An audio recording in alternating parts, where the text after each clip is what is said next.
Herzlich willkommen zum GVC Podcast Talk, einem Gespräch über Gott, die Welt und Inspirationen für einen lebendigen Glauben mitten im Alltag.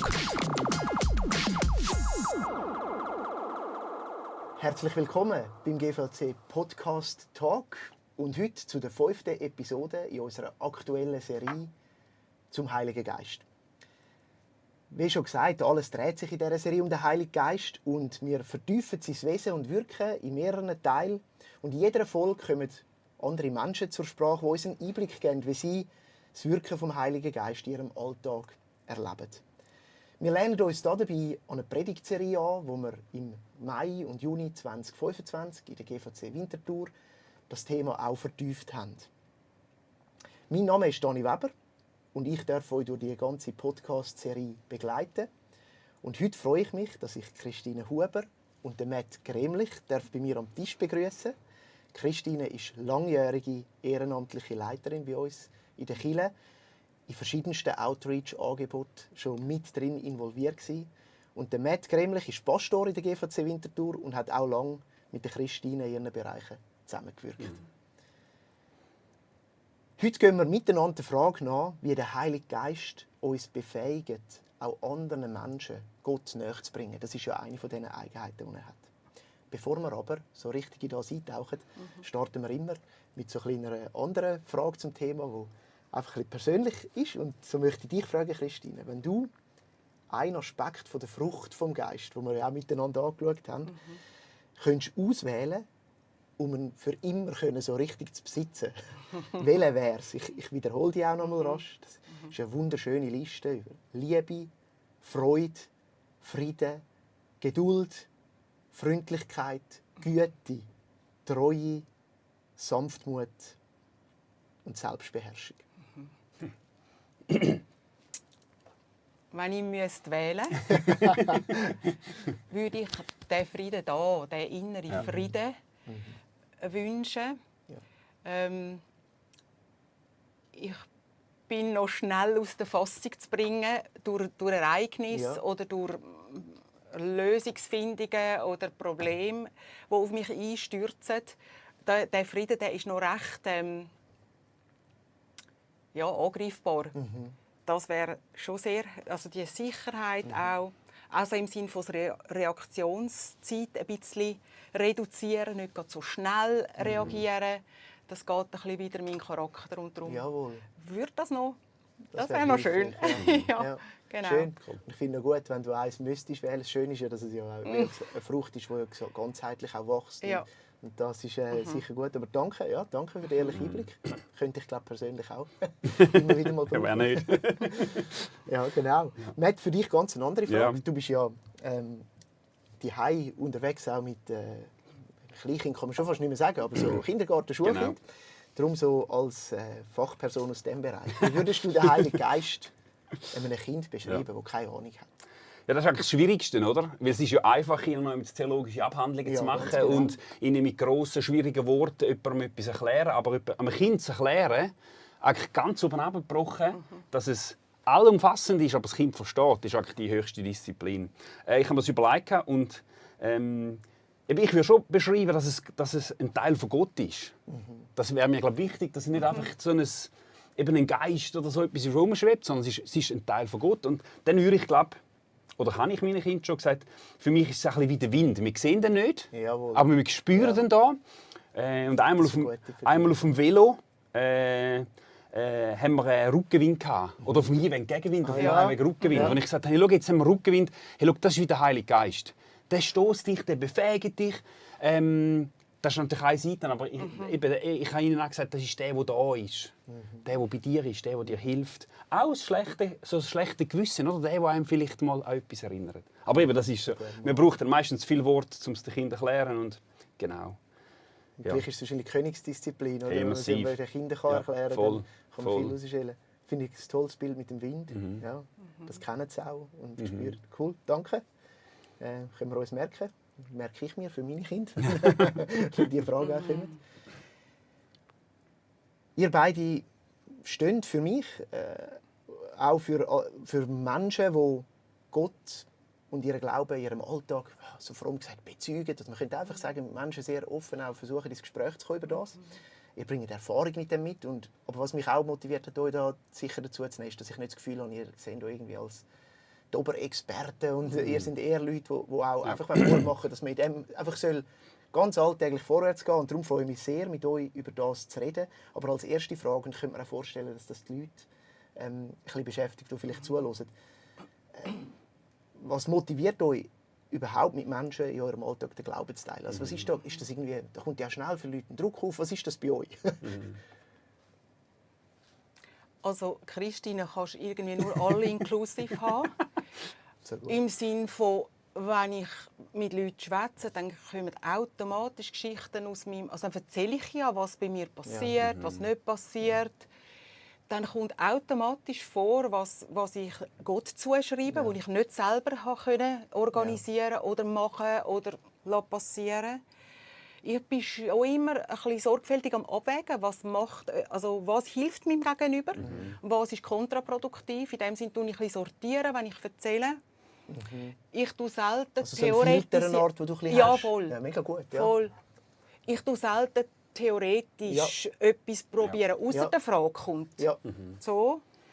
Also du erzählst, das heisst, du erzählst von deinem Erleben der Menschen und dort ist halt Gott ein Teil drin. Und, einfach von meinem Leben, was ich gemacht habe, was ich überlegt habe, was ich für Entscheidungen probiert zu finden, so ein bisschen. Ja, genau. Ich finde gerade, der Name ist mir jetzt gerade aufgefallen. Der Name Christine trägt das auch schon. Du hast gesagt, Christine gibt es nur all-inclusive. Und dein Name steht ja auch für das Christsein. Und, das ist schön. Das ist mir jetzt gerade spontan aufgefallen. Ist wirklich.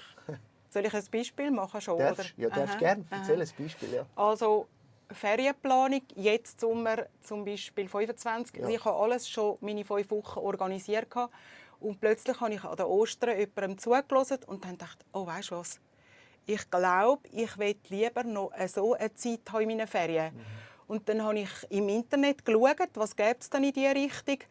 Und ich dachte, wow, da hat es etwas. Und dann habe ich gesagt, gut, wenn das stattfinden soll, dann muss aber 1, 2, 3 auch noch sich dem anpassen.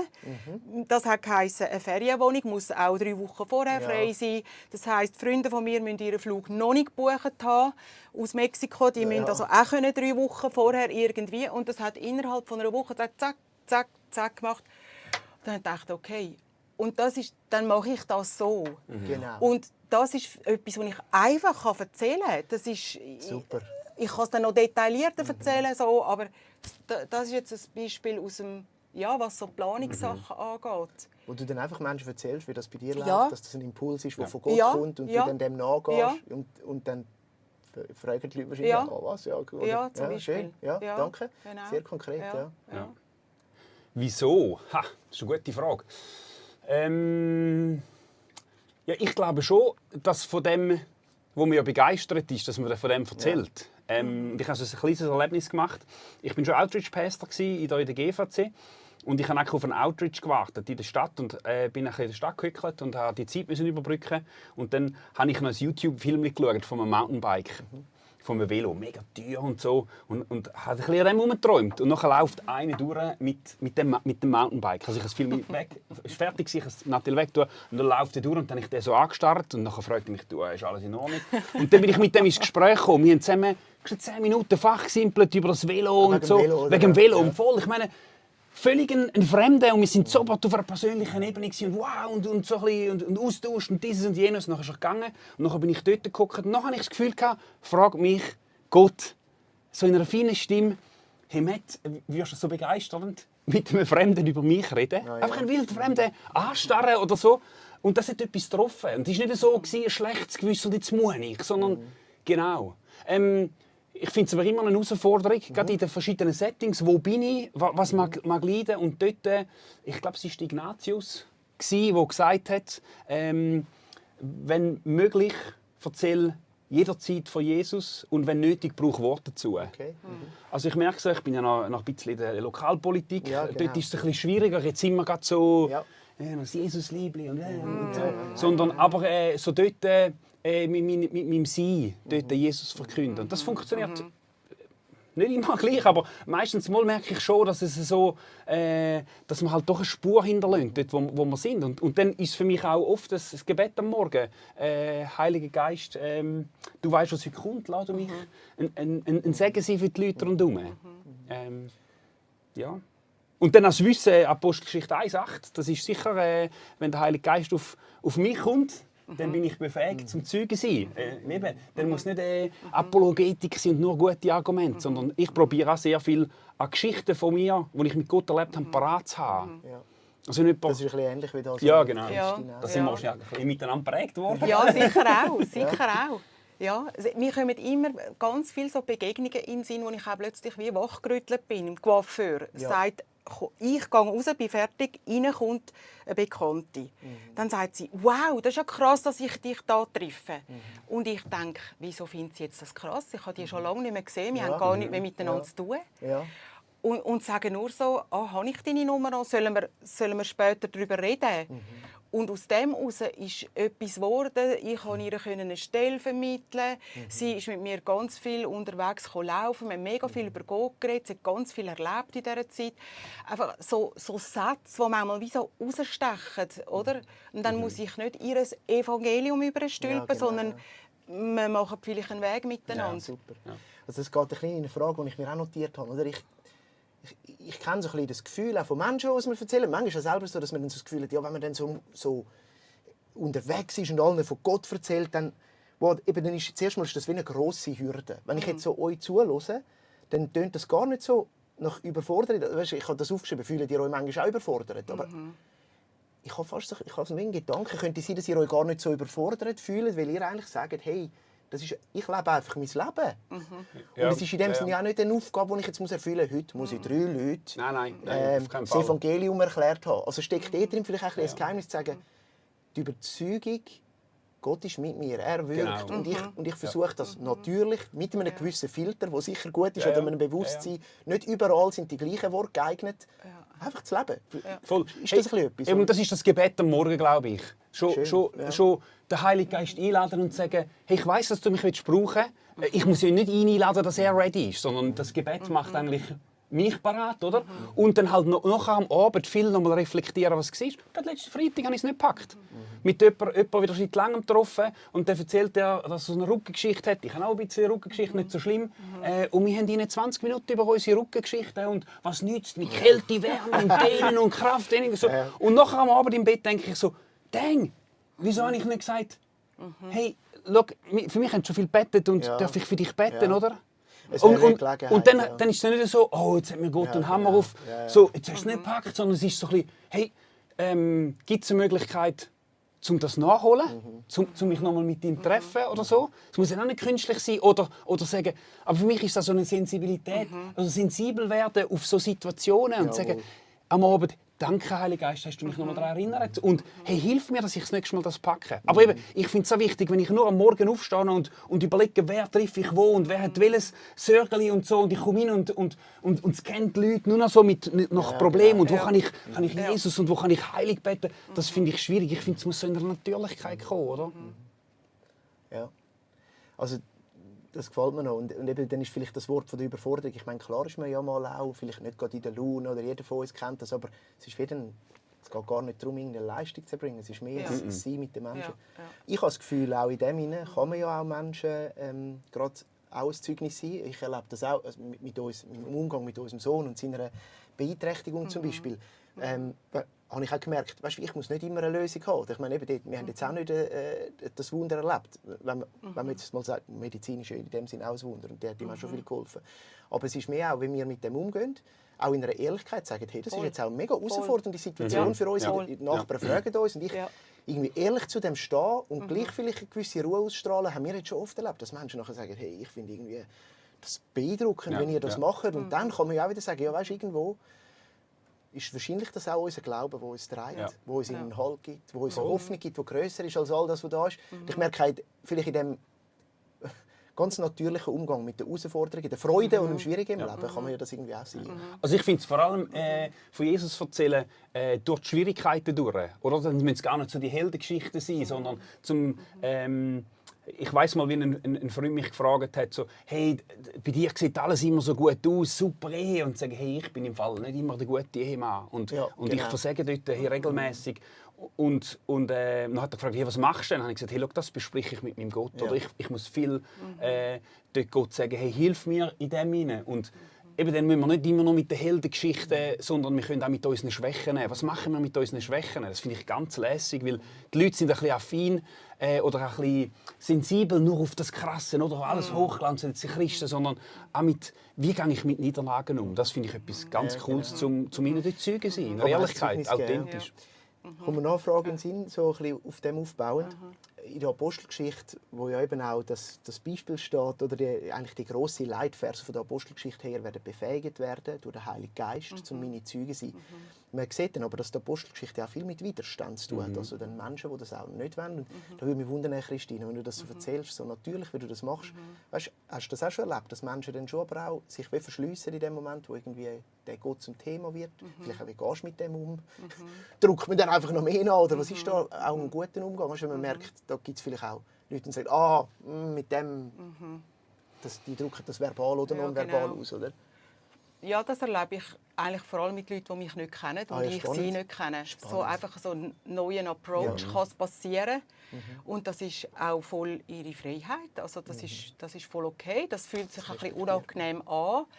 Aber ich tue es sicher. Also dann respektiere ich das und sage, ja gut. Und ja, gang weiter. Mir ist vorher noch in den Sinn gekommen, Überforderung. Ich bin irgendwie, also klingt ein bisschen blöd, aber auch noch froh, bin ich überfordert, weil ich kann es ja gar nicht können. Ich bin ja genau darauf angewiesen, eben den Geist Gottes immer wieder zu spüren oder immer wieder zu erleben. Genau. Und ich muss niemandem etwas verklickern, ich muss nichts verkaufen. Und darum erzähle ich auch gerne, wenn es schwierig ist in meinem Leben, dass man sehen kann, was macht jetzt denn Gott in dem rein, oder? Genau. Wo ist der Glaube jetzt Ich kann noch gerne ein Beispiel geben. Wo mein Mann gestorben ist im 23, habe ich so gedacht, also das war Katastrophe. Ja. Und dann hat aber am ersten Tag jemand ein Kärtchen gebracht mit einem sehr ermutigenden Bibelvers. Dann habe ich so gedacht, wow, das wäre jetzt ja noch schön, wenn ich das so könnte glauben, also recht unsicher.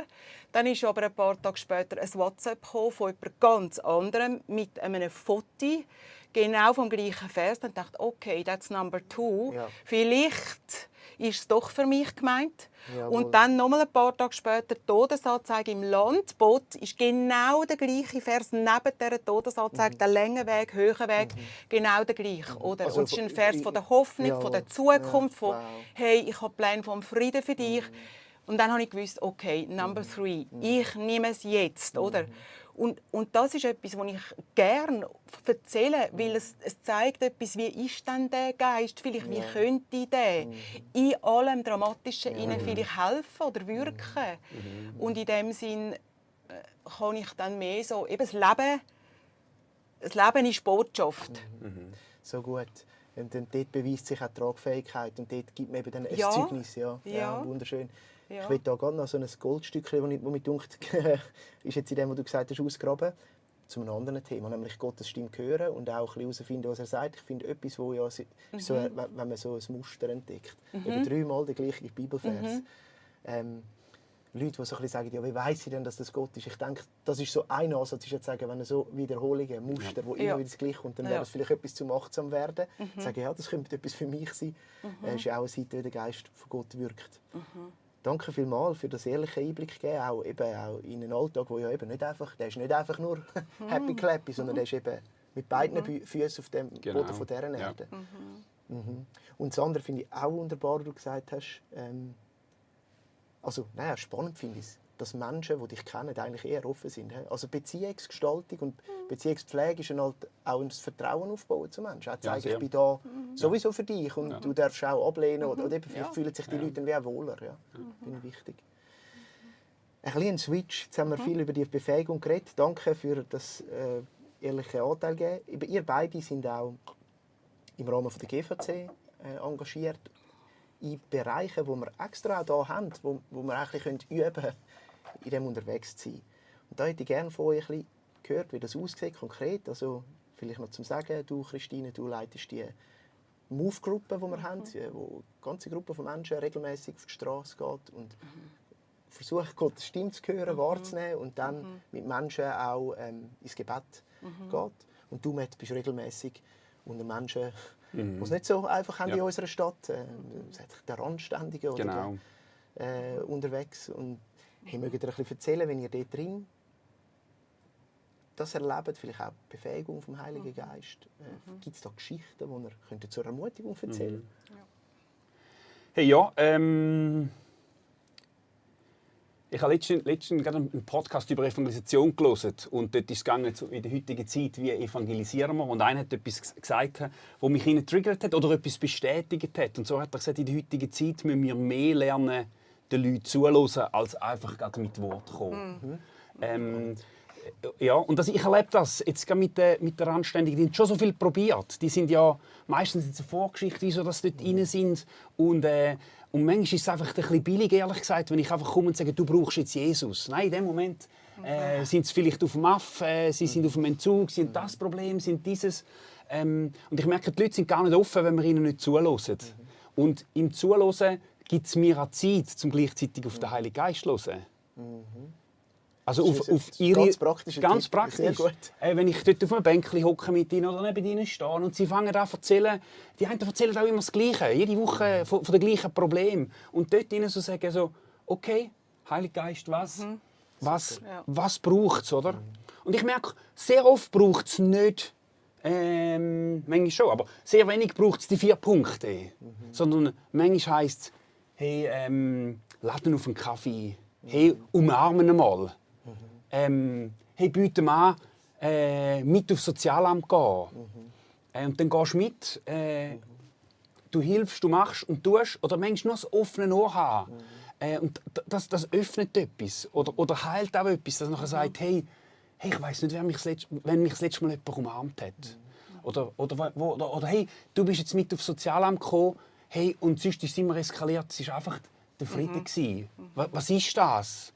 Und dann kann ich sagen, hey, ich habe gebetet, dass der Friede mit Gott, dass der Heilige Geist mit mir mitkommt. Und ich glaube, das ist es. Und das ist für mich so ein bisschen, das, was ich jetzt ganz im Praktischen mitnehmen will. Aber auch im Alltag. Eben, das ist vielleicht ein Übungsfeld, aber eben auch durch den Alltag, dass ich ihnen mit dem das erwarte, dass er mit mir ist, oder? Ja. Voll, natürlich. Eben, es ist ein Übungsfeld, gleichzeitig ist es auch etwas, wo natürlich, es ist wie eine Routine. Du gehst immer noch etwa einmal in der Woche. Ja, nicht mehr ganz in der Woche, genau. Aber am Freitagnachmittag ist so meine Erinnerung, dann bist du etwa die Mal, gehst du eben in den Stadtpark, triffst die Menschen und das hilft ja einem vielleicht einfach auch so eine Routine zu haben. Natürlich, eben, das ist auch Beziehungsarbeit, jetzt gerade in deinem Fall. Ich muss dir eine Anekdote erzählen, Matt. Wir sind letztens nach einer BL-Inspirationstag, unsere Bereichsleitung, sind wir machen die Pastoren manchmal auch mal. Es war so ein schöner Tag, sind wir noch ein Bier genommen im Stadtpark. Du bist dabei gewesen, wir ein paar. Ja, die Restaurants sind alle voll gewesen, darum haben wir in den Stadtpark gewählt. Und ich habe schon gewusst, was das bedeutet. Sind wir mit einem Bier in den Stadtpark und dann sind wir dort gehockt und mich hat es schon bewegt. Dann haben wir natürlich viele von diesen Menschen getroffen, die du halt regelmäßig triffst. Und also erstens mal, die sind sofort gut zu sprechen gewesen, die winken und sagen, hey, ja, und mal einen Spruch, der Pastor oder so, aber eigentlich sehr gut. Und nachher war es so ein bisschen lustig gewesen. Wir haben dann zusammen geschwätzt als Gruppe und dann hat mal einer dir gewunken, gesagt, kannst du mal noch kommen, ich muss noch etwas mit dir besprechen. Dann bist du dort übergerufen worden. Dann hast du dort irgendwie zu helfen gehabt oder dann ist jemand an unsere Gruppe angekommen, ein bisschen dazugestanden, mit uns allen angefangen zu schwätzen. Das hat mich irgendwie bewegt, auch wieder etwas so, ja, du hast eine Beziehung irgendwie mit diesen Menschen. Das gibt einem vielleicht auch die Möglichkeit, um einfach dann ein Zeugnis sein. Ja, das ist so eine Anekdote, die mir in den Sinn kommt. Sicher mein Zugang sind sicher eher mit den Leuten, die ich eine Beziehung habe. Es fällt mir einfacher, als jetzt im Move einfach auf jemanden Fremdes zugehen. Das kann ich von meiner Persönlichkeit. Aber ich finde, für mich ist es einfacher oder es fällt mir leichter, einfach bei Leuten sein, sie wissen, was meine Rolle ist, sie wissen, was mein Glauben ist. Ich muss das nicht immer hausieren, aber im richtigen Moment halt sagen, hey, schau, in diesem Moment bete ich. Aber das wäre auch gerade so ein Hinweis vielleicht für Menschen, sich das mal zu überlegen, was fällt ihnen einfacher. Das ist vielleicht manchmal auch eben eine Persönlichkeit oder eine Gabe vom Heiligen Geist, die er einem gibt. Ja. Da können wir vielleicht switchen und von dir hören. Du hast einen anderen Ansatz, oder was ihr macht in dieser Gruppe. Wir nutzen einmal den Überraschungseffekt, sage ich jetzt so. Also ganz etwas Eindrückliches ist passiert vielleicht vor 2 Wochen. Wir machen einmal einen gemeinsamen Anfang als Gruppe. Dann hat die Person, die es vorbereitet hat, dann gesagt, sie hat den Eindruck, heute geht es um das Thema Frieden, Peace. Ja.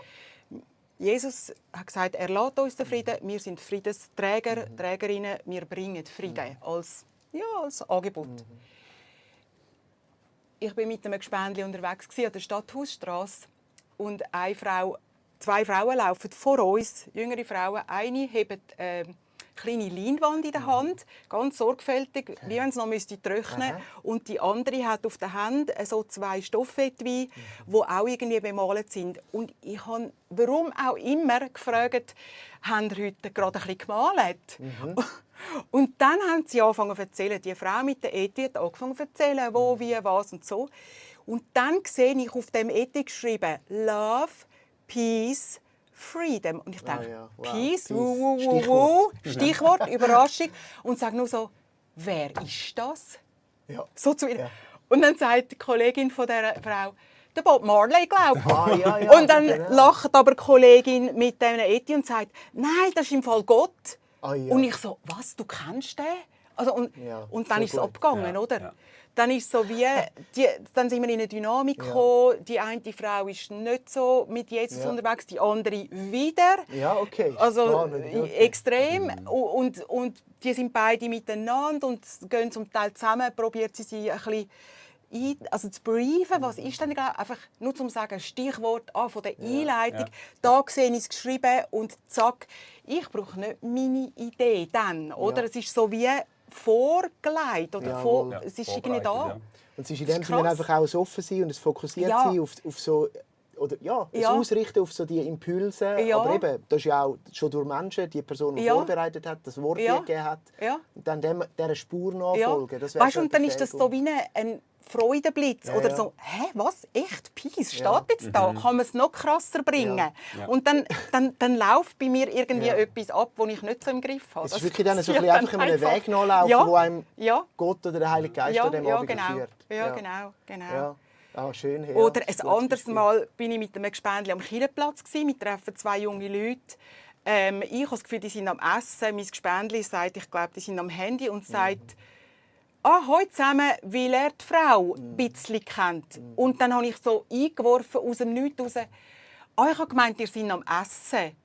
Und aus dem heraus hat sich irgendein Gespräch ergeben, so, dass ich plötzlich den Eindruck habe, warte jetzt mal. Also ich habe so wie Gott, dann eben der Geist Gottes wie so gefragt, ja, hast jetzt du etwas zur Ermutigung für die 2?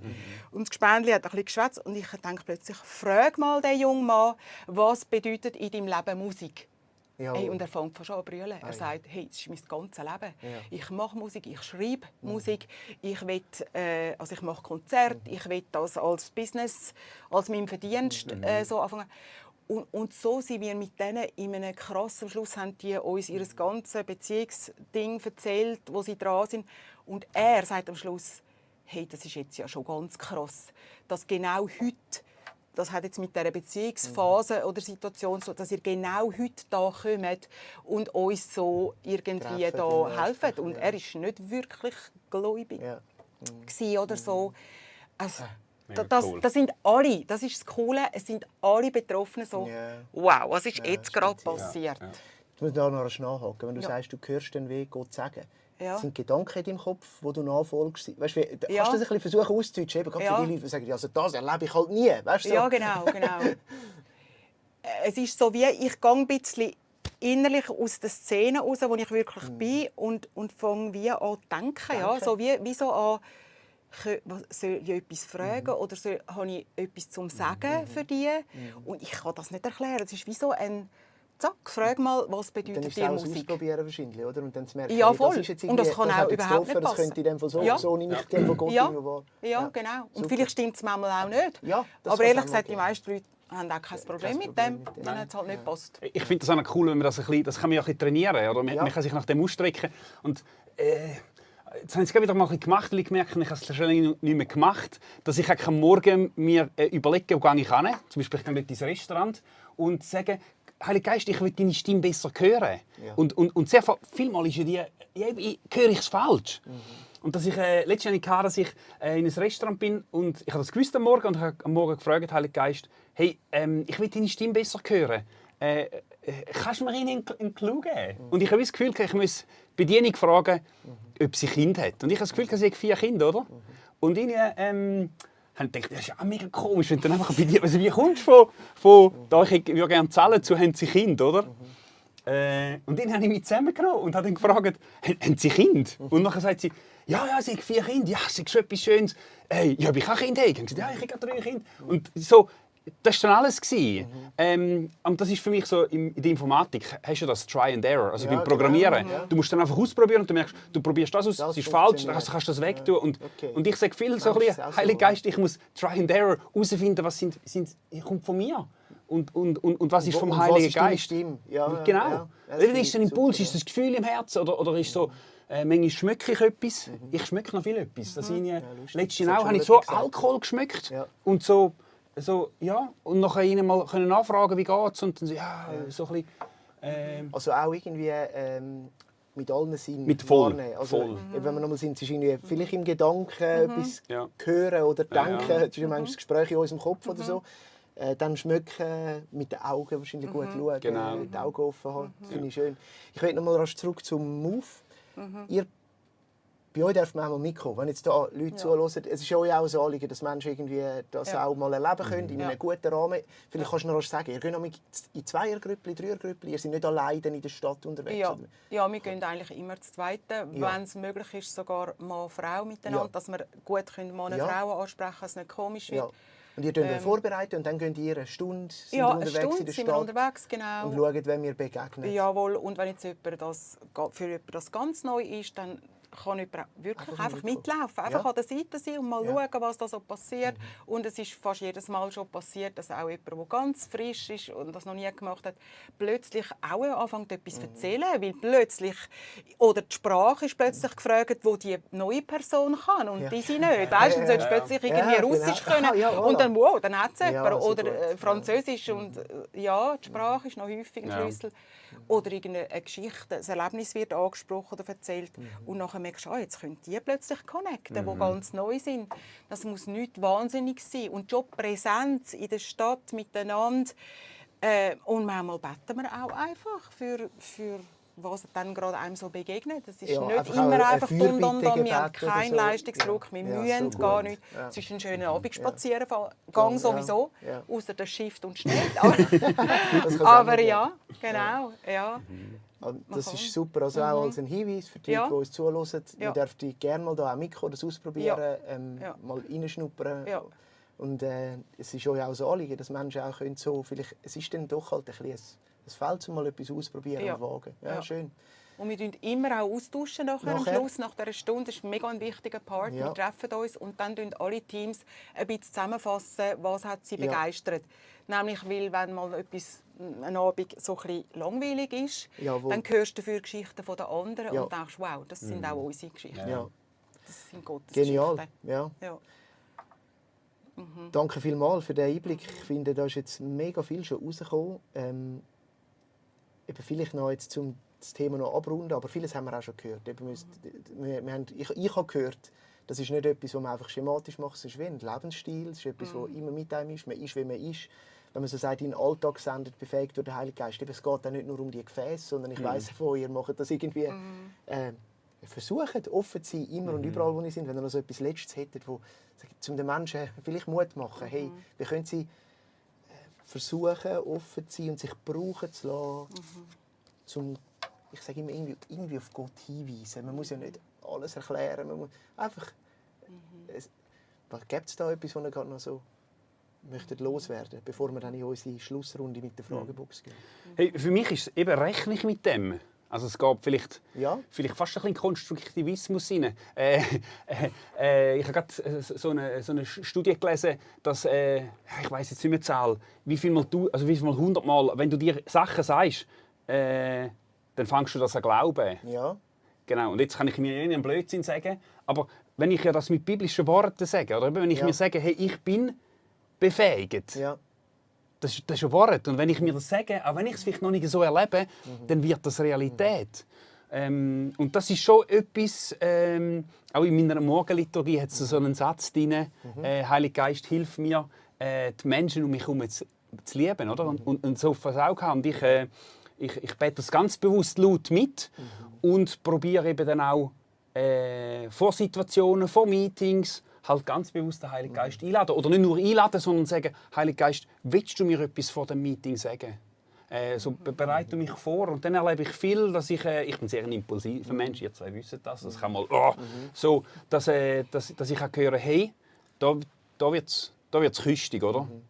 Und ich könnte es einmal sein, das jetzt vielleicht ein bisschen weniger sagen, also, dass der Heilige Geist das sagt. Definitiv, ja. Oder? Jetzt nicht wegen dem Evangelisieren, aber dass ich weiss, gerade gestern haben wir zwei miteinander so eine Situation an einem Meeting, oder? Wo ich ihnen ein Argument hineinbringe und du dagegen hebst. Und mein natürliches Ding wäre jetzt gewesen, Fight till the end. Ja, genau, der Dani leitet das Bricken an, holen wir noch mal ein paar mehr. Und sagen, okay, ist gut. Da habe ich das Gefühl, bin ich vorbereitet vom Heiligen Geist. Vor dem Meeting schon, dass ich gesagt habe, hey, bis wachsam.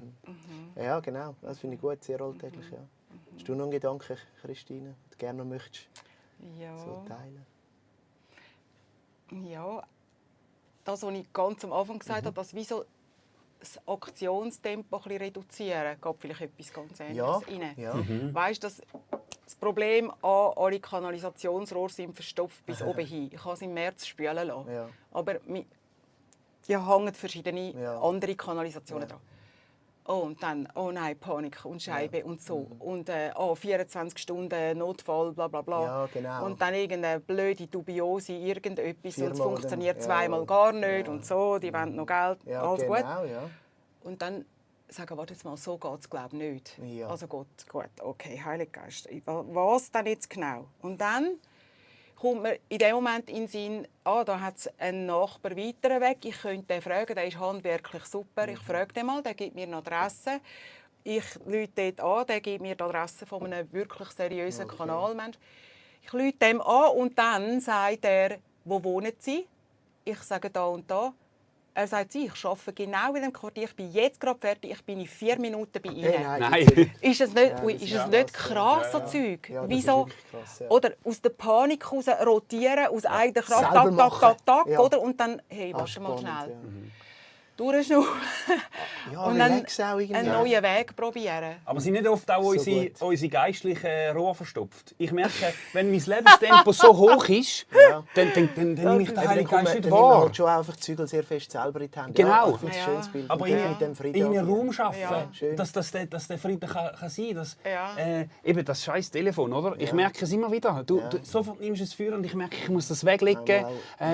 Ich habe viel los etwas noch auf dem Velo, auf dem Highway, um zu sagen, gerade gestern Abend, nein, jetzt geniesse ich die Landschaft, besprich das mit Gott. So. Ja.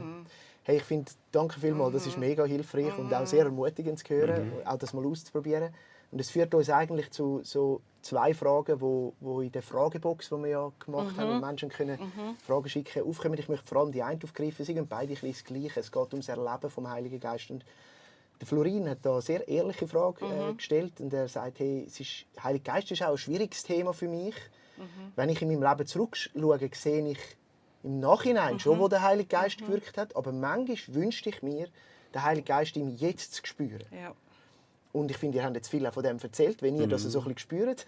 Darum denke ich, könnt ihr vielleicht auch noch etwas dazu sagen. Darum meine Frage. Darf man erwarten, den Heiligen Geist im Jetzt zu spüren, oder bin ich einfach zu blind, um ihn wahrzunehmen?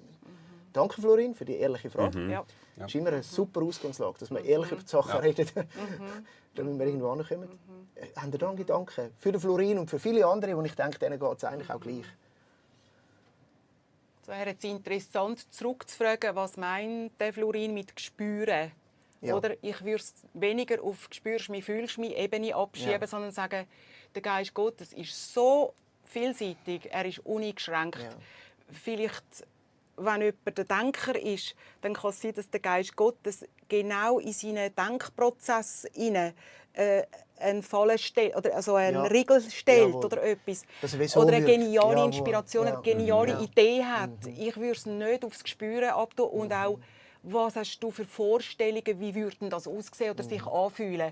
Ich würde also ein bisschen spülen und sagen, warte mal, fang einfach nochmal bei Null an. Ich finde auch unbedingt, du darfst erwarten, dass der Geist Gottes sich zeigt. Auf eine Art und Weise, wo du ihn kannst orten oder anfangen merken, so ist das wahrscheinlich gemeint.